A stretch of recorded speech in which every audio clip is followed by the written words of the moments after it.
Good evening, and welcome to Third Church of Christ Scientists of New York City. Let's begin with singing hymn number 179. I'll read the third verse. Love now is dawning over every nation, showing true brotherhood, publishing salvation. Love bids all discord cease, conquering hate, enthroning peace. Love alone is power. Number 179.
I'll read from the Bible and Science and Health with Key to the Scriptures by Mary Baker Eddy.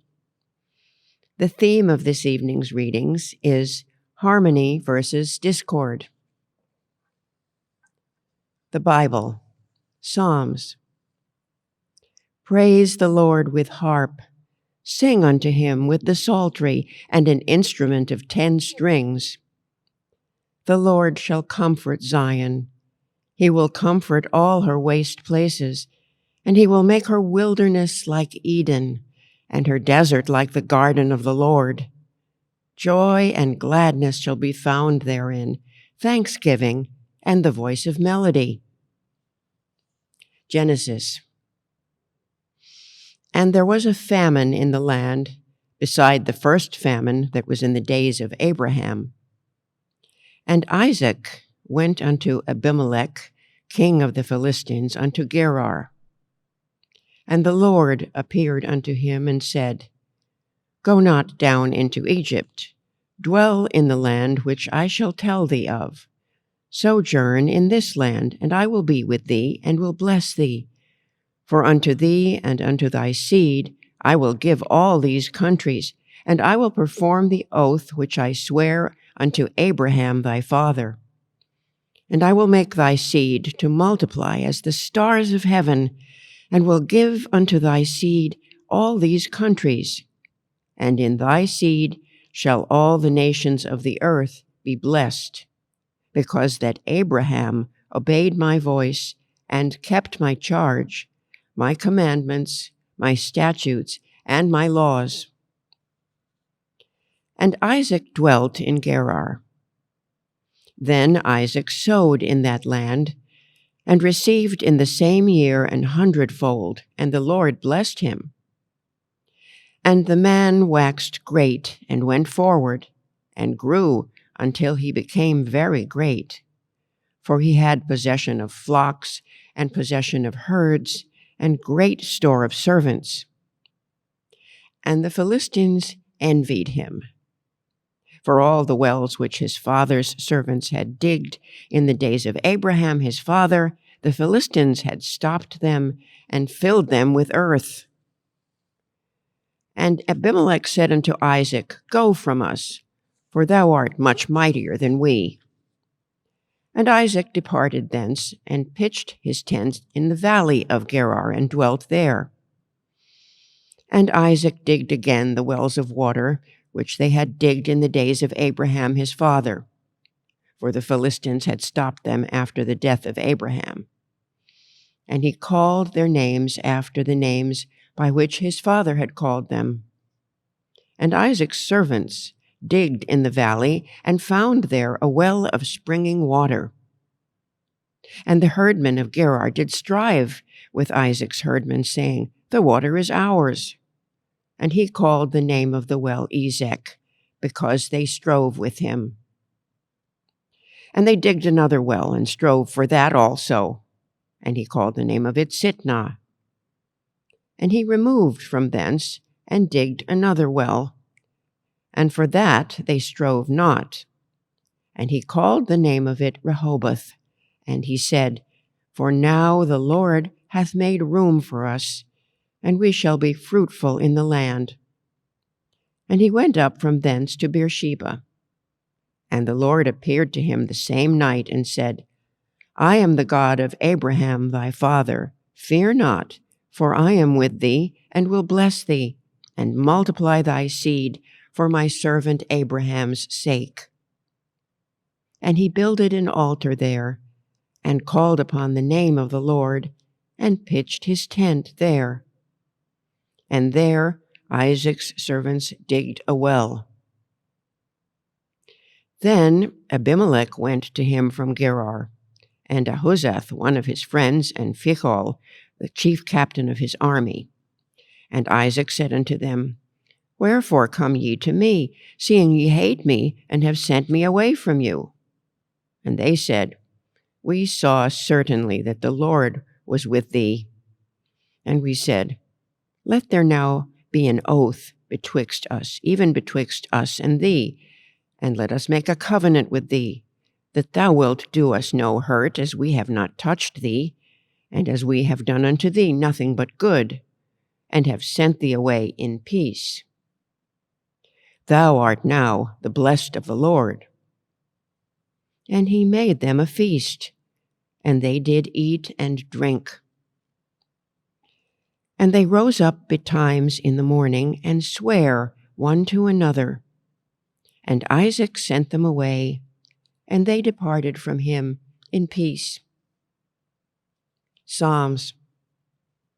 Behold, how good and how pleasant it is for brethren to dwell together in unity. Matthew. And Jesus went about all the cities and villages, teaching in their synagogues, and preaching the gospel of the kingdom, and healing every sickness and every disease among the people. Luke. And Jesus entered and passed through Jericho. And behold, there was a man named Zacchaeus, which was the chief among the publicans, and he was rich. And he sought to see Jesus who he was, and could not for the press, because he was little of stature. And he ran before, and climbed up into a sycamore tree to see him, for he was to pass that way. And when Jesus came to the place, he looked up and saw him, and said unto him, Zacchaeus, make haste and come down, for today I must abide at thy house. And he made haste, and came down, and received him joyfully. And when they saw it, they all murmured, saying that he was gone to be guest with a man that is a sinner. And Zacchaeus stood and said unto the Lord, Behold, Lord, the half of my goods I give to the poor, and if I have taken anything from any man by false accusation, I restore him fourfold. And Jesus said unto him, This day is salvation come to this house, forasmuch as he also is a son of Abraham. And one of the company said unto him, Master, speak to my brother that he divide the inheritance with me. And he said unto him, Man, who made me a judge or divider over you? And he said unto them, Take heed, and beware of covetousness, for a man's life consisteth not in the abundance of the things which he possesseth. Matthew. Ye have heard that it was said by them of old time, Thou shalt not kill, and whosoever shall kill shall be in danger of the judgment. But I say unto you, that whosoever is angry with his brother without a cause shall be in danger of the judgment. And whosoever shall say to his brother, Raca, shall be in danger of the council. But whosoever shall say, Thou fool, shall be in danger of hell fire. Therefore, if thou bring thy gift to the altar, and there rememberest that thy brother hath aught against thee, leave there thy gift before the altar, and go thy way. First be reconciled to thy brother, and then come and offer thy gift. 1 John. If a man say, I love God, and hateth his brother, he is a liar. For he that loveth not his brother whom he hath seen, how can he love God whom he hath not seen? And this commandment have we from him, that he who loveth God love his brother also. Ephesians. Be ye therefore followers of God as dear children, and walk in love, as Christ also hath loved us, and hath given himself for us an offering and a sacrifice to God for a sweet-smelling savor. Speaking to yourselves in psalms and hymns and spiritual songs, singing and making melody in your heart to the Lord. I'll now read correlative passages from the Christian Science textbook, Science and Health with Key to the Scriptures, by Mary Baker Eddy. This material world is even now becoming the arena for conflicting forces. On one side, there will be discord and dismay. On the other side, there will be science and peace. The breaking up of material beliefs may seem to be famine and pestilence, want and woe, sin, sickness, and death, which assume new phases until their nothingness appears.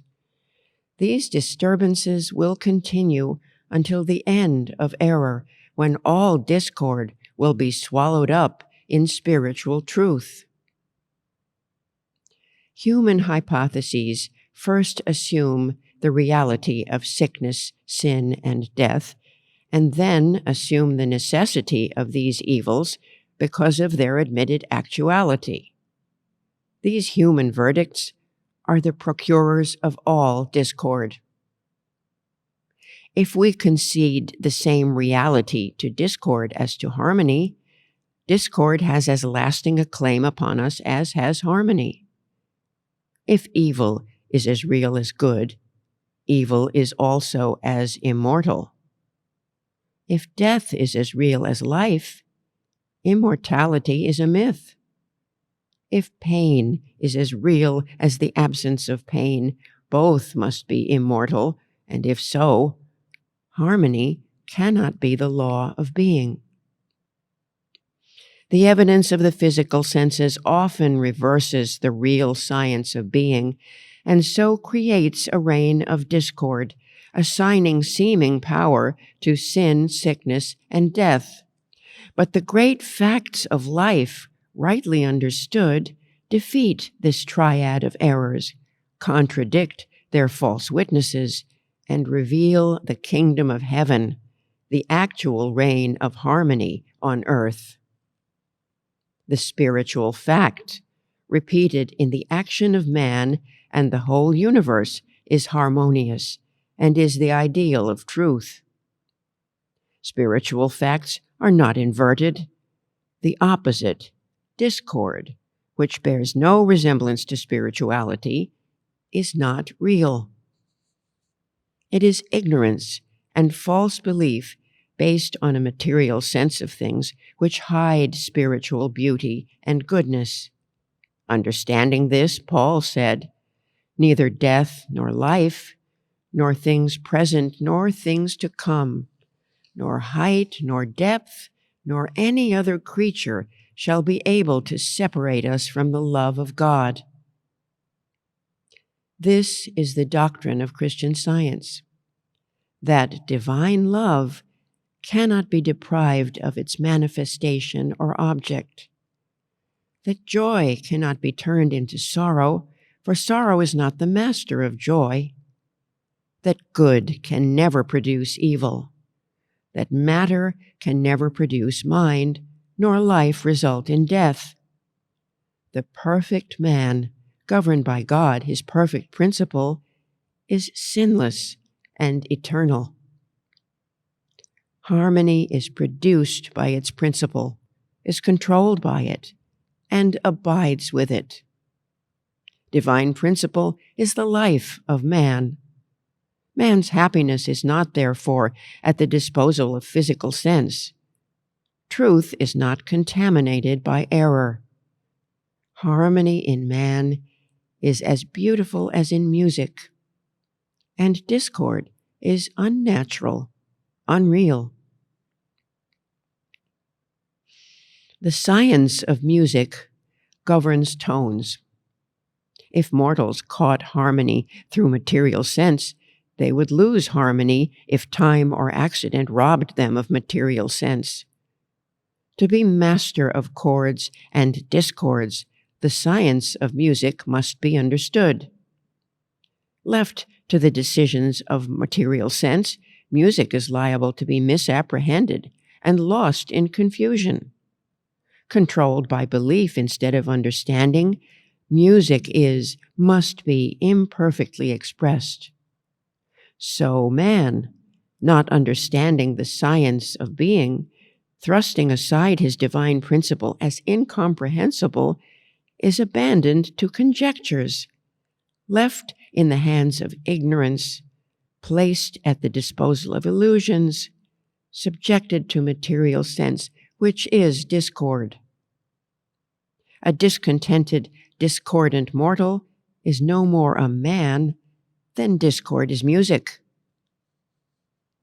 Immortals, or God's children in divine science, are one harmonious family. But mortals, or the children of men, in material sense, are discordant and oft-times false brethren. If God makes sin, if good produces evil, if truth results in error, then science and Christianity are helpless.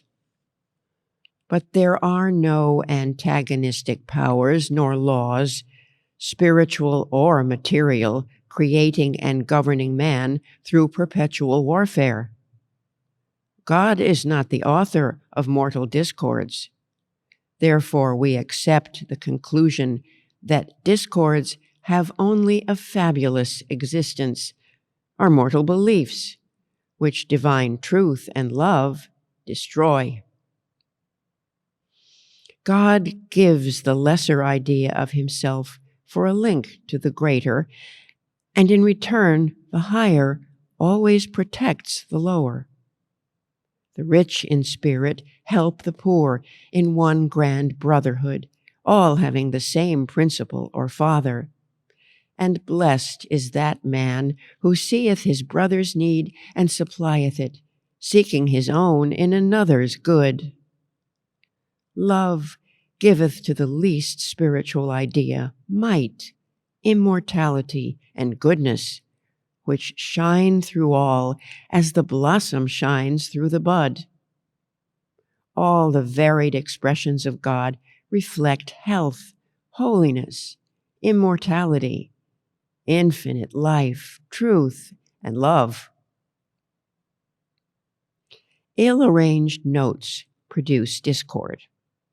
Tones of the human mind may be different, but they should be concordant in order to blend properly. Unselfish ambition, noble life motives, and purity, these constituents of thought mingling constitute individually and collectively true happiness, strength, and permanence. An ill-attuned ear calls discord harmony, not appreciating concord. So physical sense, not discerning the true happiness of being, places it on a false basis. Science will correct the discord and teach us life's sweeter harmonies. It is vain to speak dishonestly of divine science, which destroys all discord, when you can demonstrate the actuality of science. It is unwise to doubt if reality is in perfect harmony with God, divine principle, if science, when understood and demonstrated, will destroy all discord.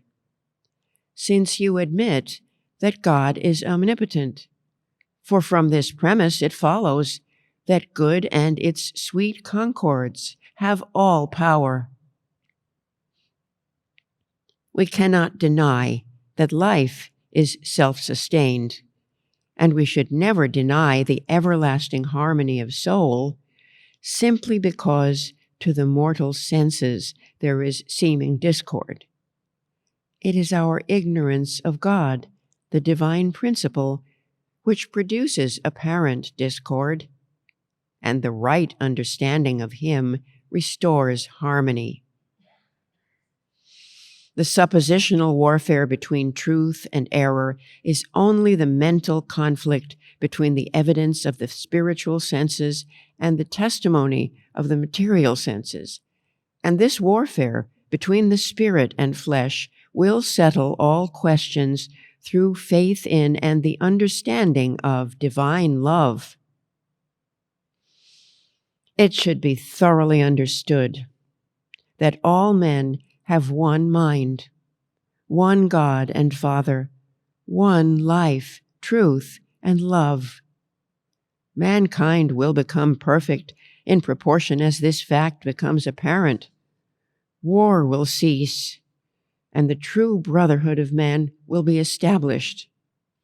Having no other gods, turning to no other but the one perfect mind to guide him, man is the likeness of God, pure and eternal, having that mind which was also in Christ. Eternal truth is changing the universe. As mortals drop off their mental swaddling clothes, thought expands into expression. Let there be light is the perpetual demand of truth and love, changing chaos into order and discord into the music of the spheres. When the illusion of sickness or sin tempts you, cling steadfastly to God and His idea. Allow nothing but His likeness to abide in your thought.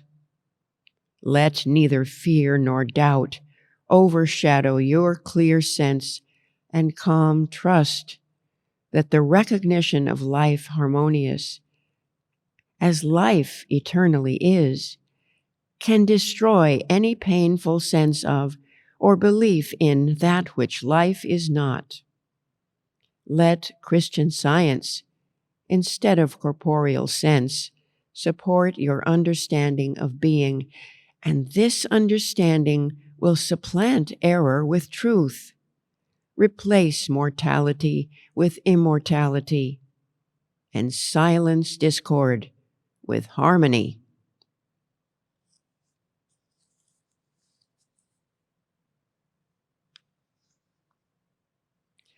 Let's pray together silently for a few moments, and then pray aloud the Lord's Prayer.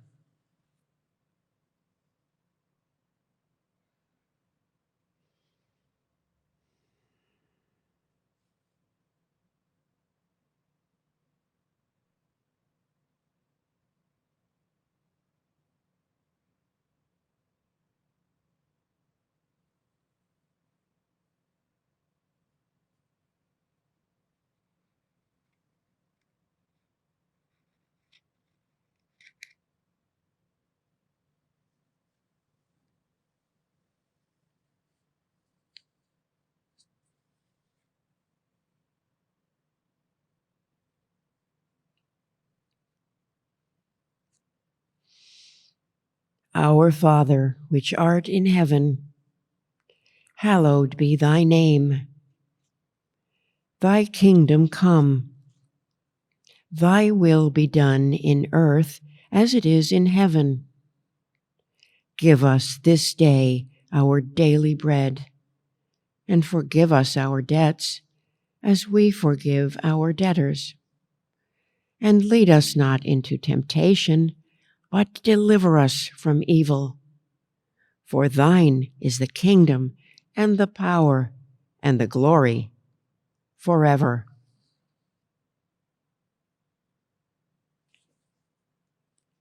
Let's sing hymn number 374.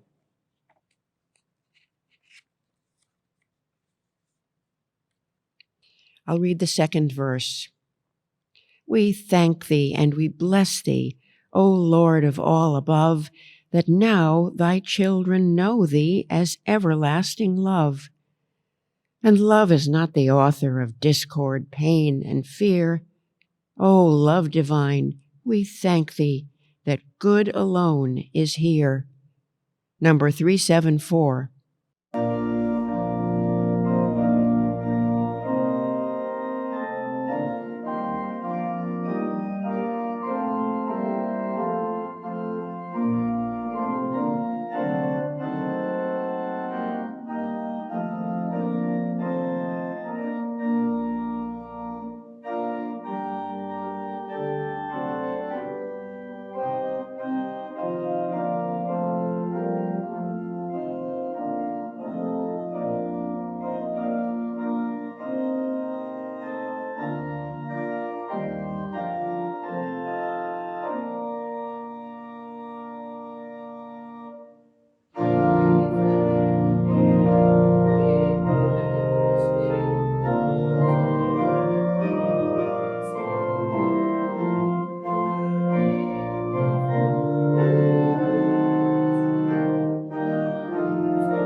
This church is a branch of the Mother Church, the First Church of Christ Scientist in Boston, Massachusetts.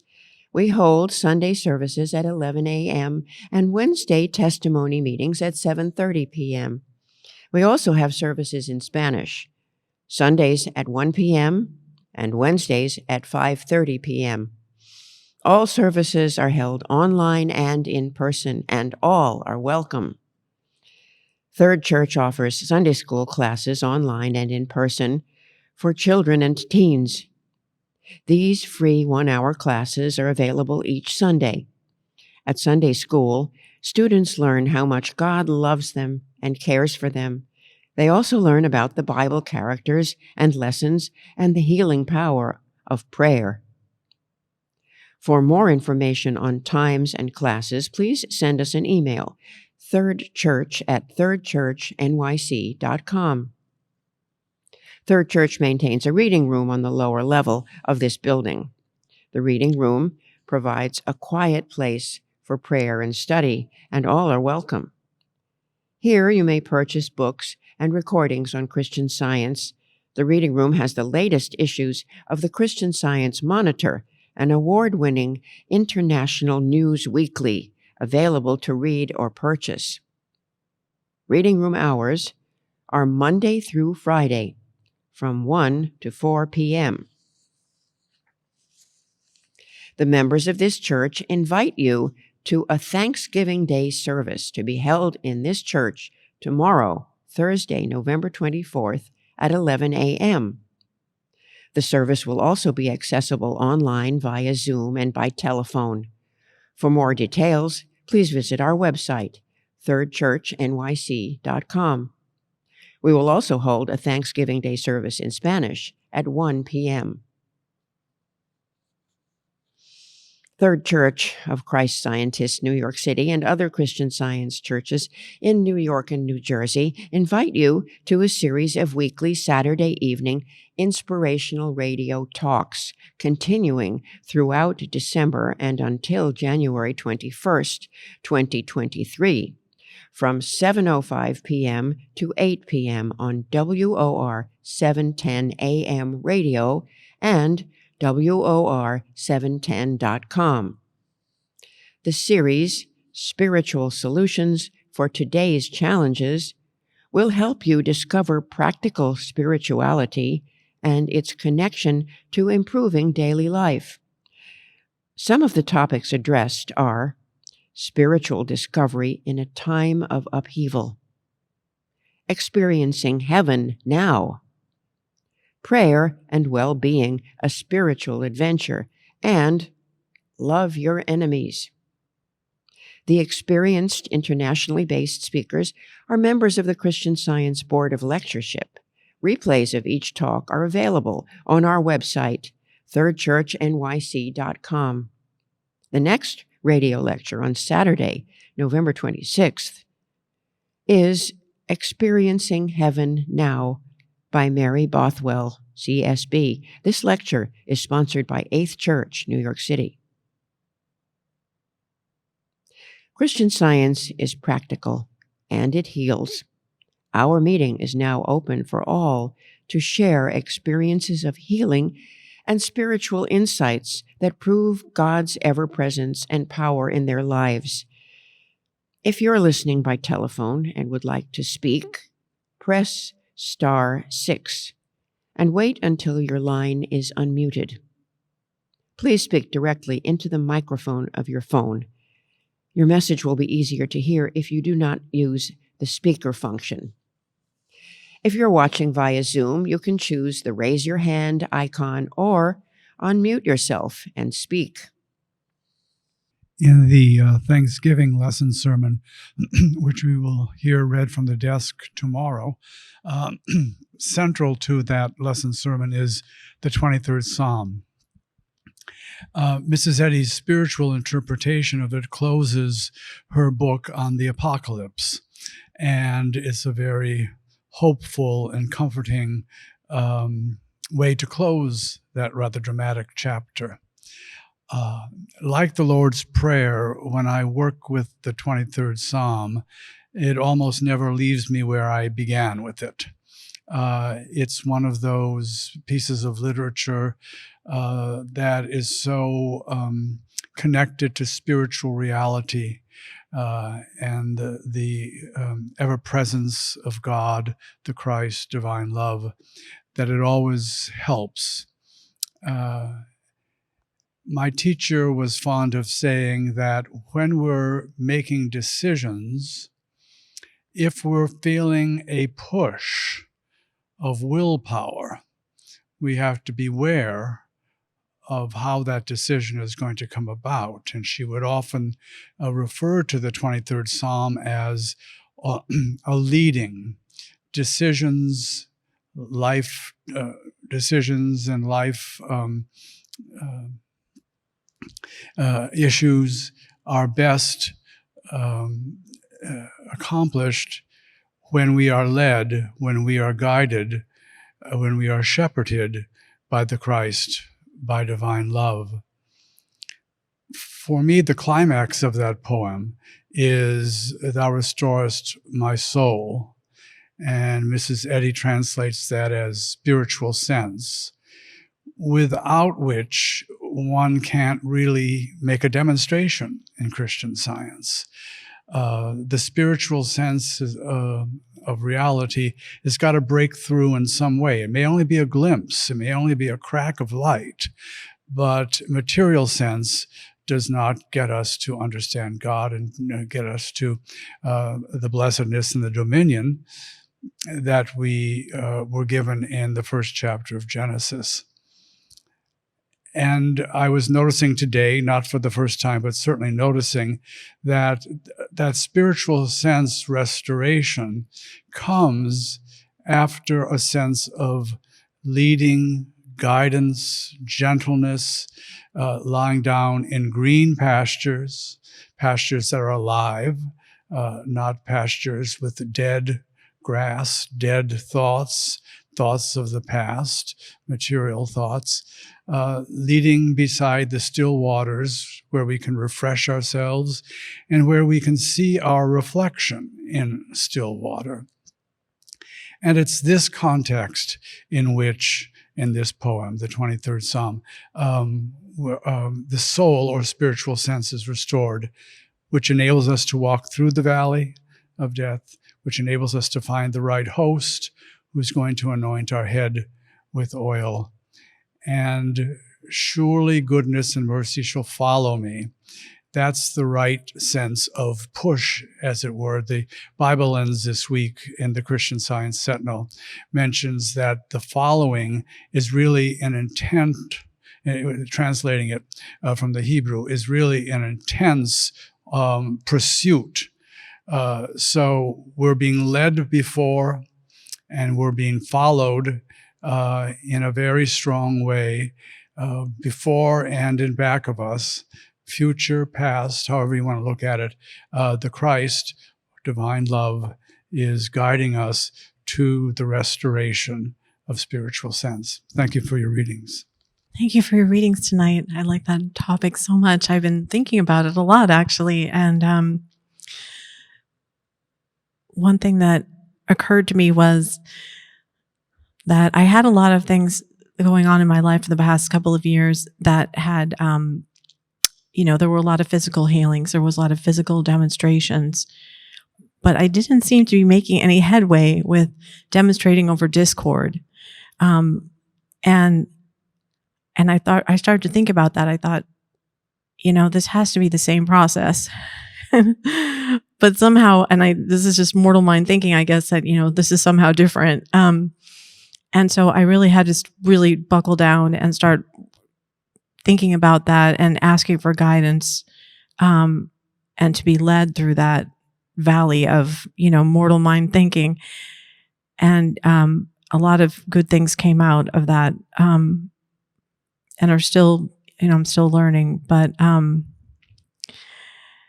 I think that I realized that my demonstration as a Christian Scientist, my growth as a Christian Scientist is not complete to, say with God, I didn't do anything. I don't give myself any credit, except the only credit I give myself is, I work to hear, I work, I study diligently, I work to be obedient.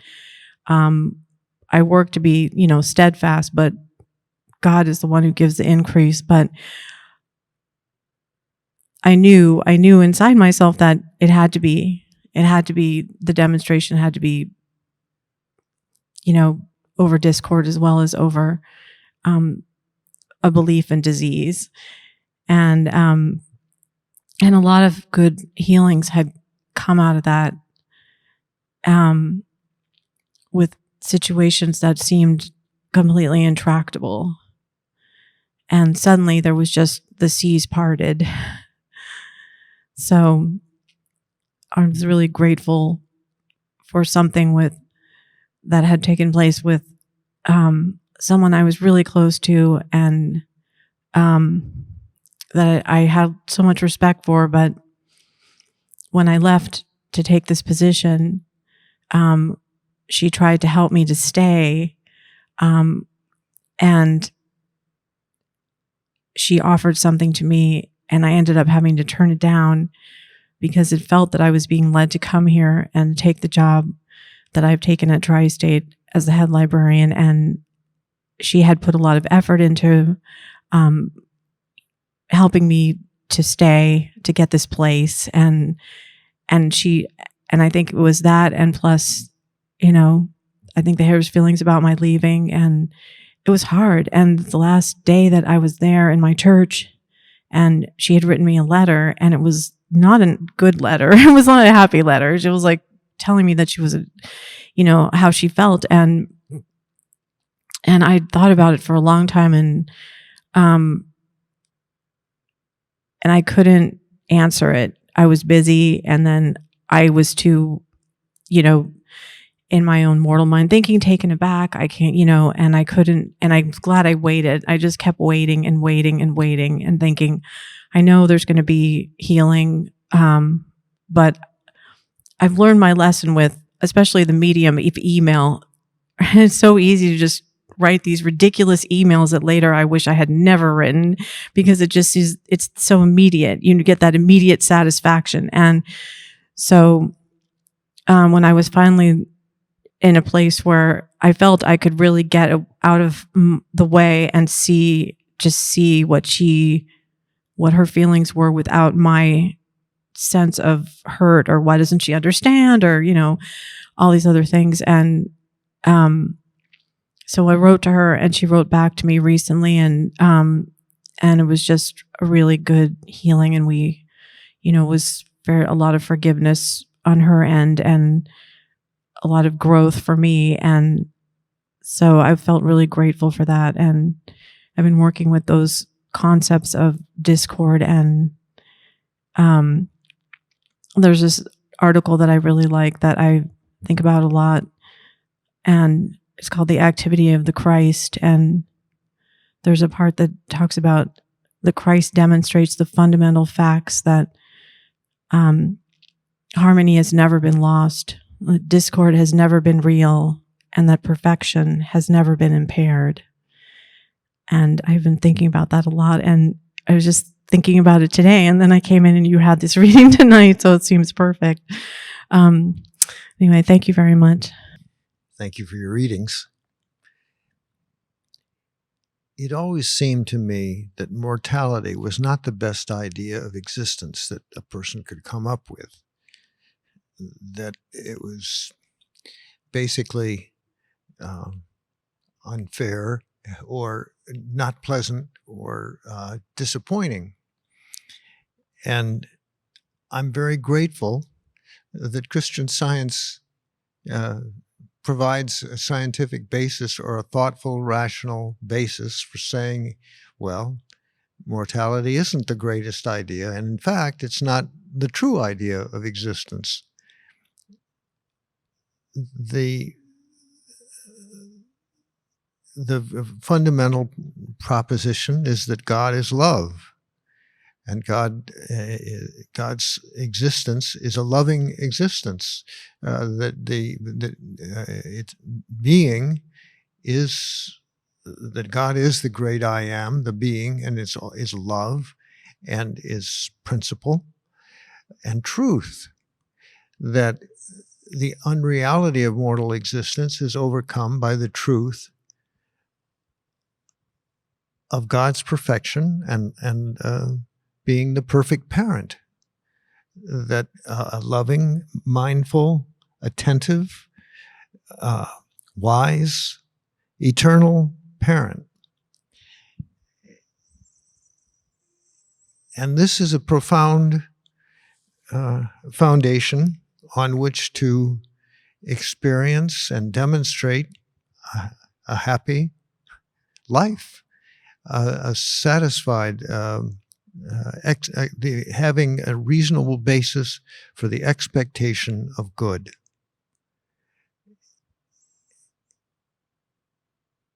And the humility that it requires, because man isn't a separate ego, a power unto himself. He's a reflection. He's the idea of an infinite, eternal God. Good. There's great power in the idea. It always seemed that power, it was hard for me to comprehend a sense of power that wasn't physical, that it was strength or explosiveness or domination or something. It just, power seemed quite physical. But in the Lord's Prayer, where it says, enable us to know, well, Mrs. Eddy interpretation of thy kingdom come, let thy will be done on earth as it is in heaven, thy will. And that's sense of power. Mrs. Eddy's interpretation of that is enable us to know as in heaven, so on earth. God is omnipotent, supreme, or good is omnipotent. And there's a correlated passage that's said, grace and truth are potent beyond all other means and methods. One can conceive and perceive the power of truth. We hear a lot about misinformation today in the newspapers and in the media, and how people are misled and take action based on a false on idea that violence is often the result of misinformation in the press. Well, truth is very powerful in overcoming lies. A math error, a mistake in math, disappears when the concept of the true solution is understood. The truth is something that one innately knows. I believe, you perceive truth. And there is power in truth. I can comprehend the idea of power in truth. I'm very grateful for this church and for the activity of the Mother Church and Christian Science, and really all Christian churches that publish and make available and explain and apply the teachings of Christ, and teaching the scriptures and making the knowledge of God available and present. And it's a joy to receive the activity of the church and and joy in the fruit that it brings. A study of the Bible and Mary Baker Eddy's explication of the Bible gives one a sense of the continuity of spiritual history. In the readings today, Isaac, the biological son of Abraham, was told by God what to do, and because of the obedience of Abraham, because of his roots, because of his spiritual roots, what God had promised to Abraham was going to take place in Isaac's experience also because of the promise that God made to Abraham. It's a bumpy road sometimes for Isaac and for his offspring, but the idea is that he was a son of Abraham. And in the New Testament, Jesus, a student of the scripture as well, when chided by the officials and those watching for going to Zacchaeus' house, Zacchaeus being a lowly tax collector and therefore probably and undoubtedly a sinner, Jesus said he also is a son of Abraham. And that cut through all the gossip and the criticism, because Zacchaeus